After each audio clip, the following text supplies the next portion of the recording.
Hi, welcome back to Joe Blogs.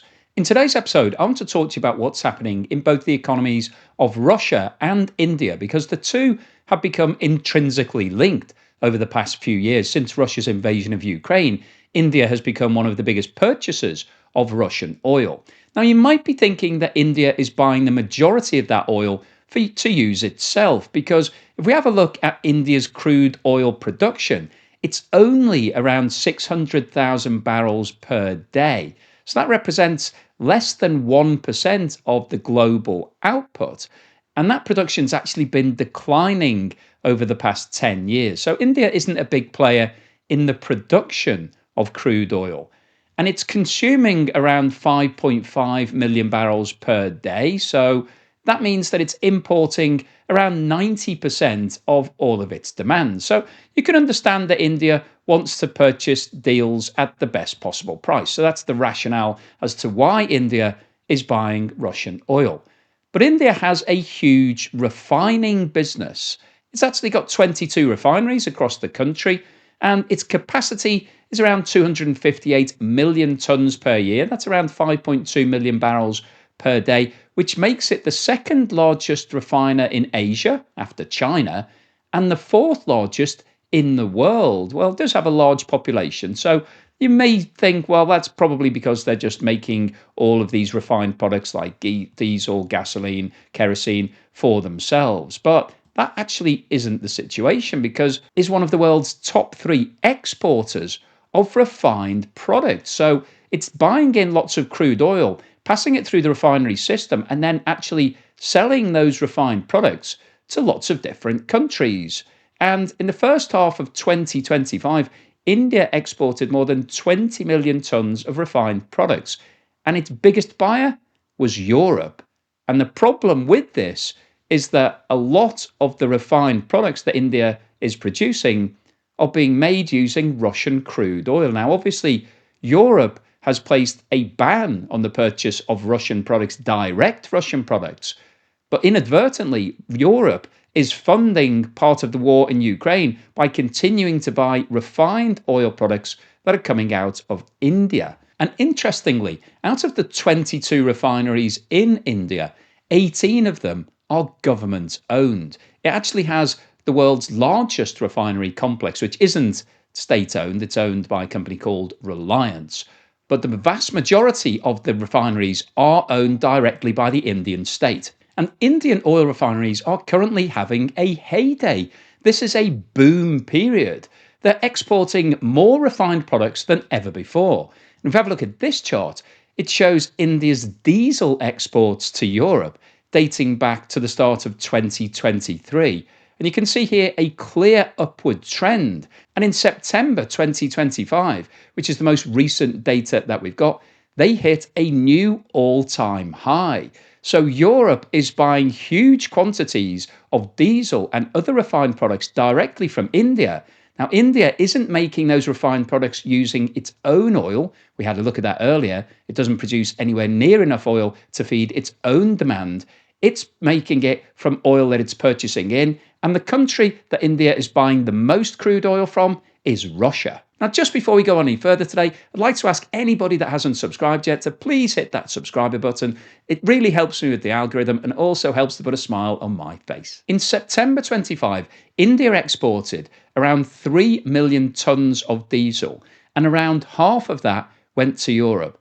22.4 million barrels of diesel were exported, and around 10 million of those were purchased directly by Europe. Now, Indian refineries also exported other fuels, including jet fuel, gasoline, naphtha, and fuel oil. And in recent months, this has added hundreds of thousands of barrels per day to Europe and other markets. It's currently estimated that India is making around $14 per barrel on the sale of refined products, which means that in September, the diesel exports to Europe produced profits of around $140 million. And all refined products produced profits of around 170 million. So on an annualized basis, Europe is buying diesel from India, producing profits of around 1.7 billion and total profits are around 2 billion, and that's just the profit. That doesn't cover the actual cost of the product itself. So when you think about this in the terms of Russia, what it's receiving through the back door on these sales, in 2024, Russia sold around $53 billion worth of crude oil directly to India. And as we're seeing from these figures, a lot of that crude oil is going through the refinery process and then ending up in markets that have actually placed bans on the purchase of Russian fuel. And in terms of estimating what profit India is making directly from the Russian crude oil, well, if we assume that India is using around 40% of Russian crude to make these refined products, that would indicate that India is making around $67 million per month on the sale of refined Russian crude products. So on an annualized basis, that's around $800 million. And in terms of global sales, if India is making $14 per barrel markup on these refined products, that means that per month it's making around $500 million. So on an annualized basis, that's over $6 billion. And if we assume a 40% of that is coming from Russian crude, that means that India is making over $200 million per month profit on the sale of refined Russian crude. So over the course of a year, that's just under $2.5 billion. So you might be sitting there thinking, well, why are the Europeans so stupid? Why would they introduce direct bans against Russian purchases, but then continue to buy refined products that are being made using Russian crude? So basically, Russia, through a backdoor method, is still able to find a market for its products. It's just not able to sell refined products directly. Well, the answer to that is that the European Union has now finally woken up to this situation. And in the 18th round of sanctions, it closed the loophole on European countries buying refined products that have been made using Russian crude. Now, unfortunately, they've introduced a transition period, so the full ban doesn't actually take effect until the 21st of January 2026. But we are now seeing it being brought in stages. So over the next few months, there will be a complete lockdown on all of these purchases of refined products coming out of India. So European countries will no longer be buying any products that have Russian heritage.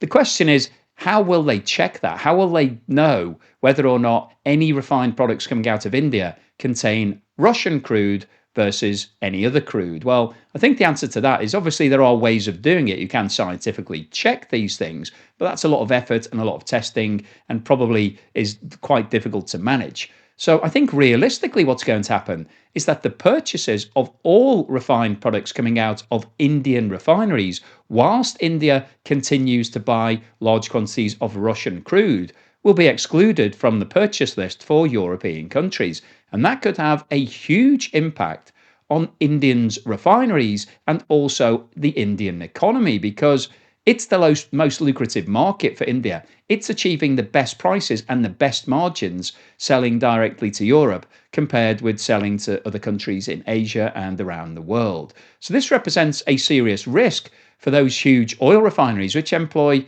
tens of thousands, possibly hundreds of thousands of people in India. So they have a huge impact on the local economies in all the areas where they exist. So this is an important business and it's an important part of the Indian economy that now is potentially under threat. So what's the summary and conclusion today? Well, I wanted to post this video because we've been talking about the relationship between India and Russia for a long time. Everybody's aware that India is now one of the largest buyers alongside China of Russian oil. And without those two buyers, Russian oil would be dead in the water. They wouldn't have anywhere to sell the huge quantities. They would have had to cut back on their production, and that potentially could have been terminal for some of those sites. But India and China have been benefiting from getting discount deals from Russia. But what we've talked about in today's video is that India isn't buying that oil just to use in India. It doesn't need it just for itself.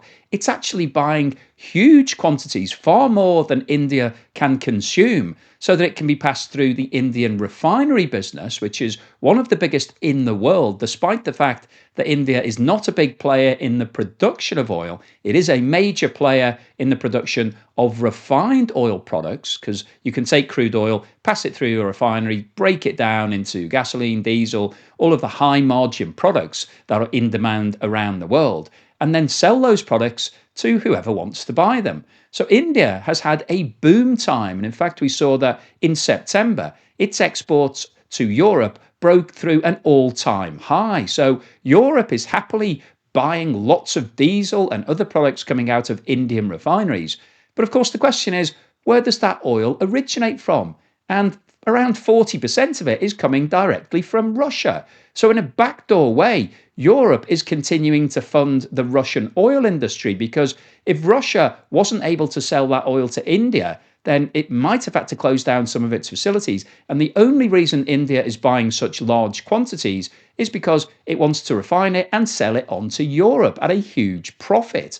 Now, Europe have finally woken up to this. It's taken over 3 years to work out what's going on, to work out that India wasn't producing this oil itself. What was it doing with all of the Russian crude? It was putting it through the refinery process and then selling it as Indian refined products to all the countries in Europe. So Europe has now finally put into place some sanctions that actually address this issue. But those sanctions don't kick in fully until January 2026. So we're now in a transition period where there will be more and more restrictions applied over time. But as we saw in September, it was boom time. And what we've seen in previous situations like this is that as you come up to the deadline of a ban being enforced, we might see even greater volumes going to Europe, because whilst you're within the rules, you can continue buying all those refined products. And those refined products coming from India are a bit cheaper than they would be if you're buying them from the West. So that's the reason why Europe is buying Indian refined products.